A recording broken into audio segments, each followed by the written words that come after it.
Good afternoon, students. This week, you will be focusing on how to format numbers and tables. This information will be used to complete assignments in your statistics course, as well as to complete the signature assignment in this course, which is for you to develop a professional plan. As part of your signature assignment, you will be creating an APA-style table that details your professional accomplishments, including the dates that you accomplished certain things like graduating with your bachelor's degree or other accomplishments and achievements. As you work to construct your table, make sure that it is clear, concise, easy to follow, and it includes brief but pertinent information, as well as conforms to APA guidelines about how to format a table. Please note that information included in this table should not be repeated in the narrative of your text.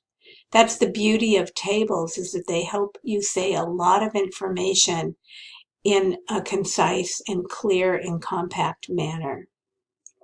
Tables are also visually appealing to readers.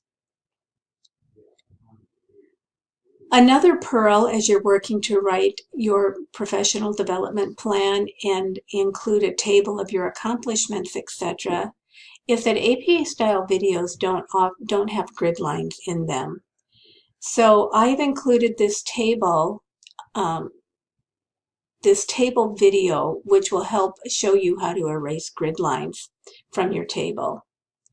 Another resource that I've provided for you is this how to report statistics. And be sure and take a look at this video, because this will show you how to insert appropriate statistical symbols into the narrative of your text, as well as into your table. So good short videos that will help increase your learning about tables and statistical symbols. Boy, that sure is hard to say. So moving forward, this week marks the end of new content in this course. In the remaining weeks ahead, you will have time to apply what you've learned to your signature assignment.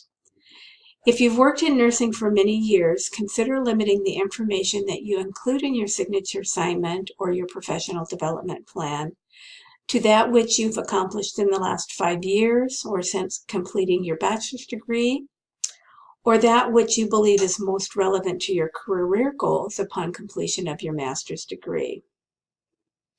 Think carefully about those multiple certificates and awards that you've accomplished over the years and include those that really support your professional development plan moving forward.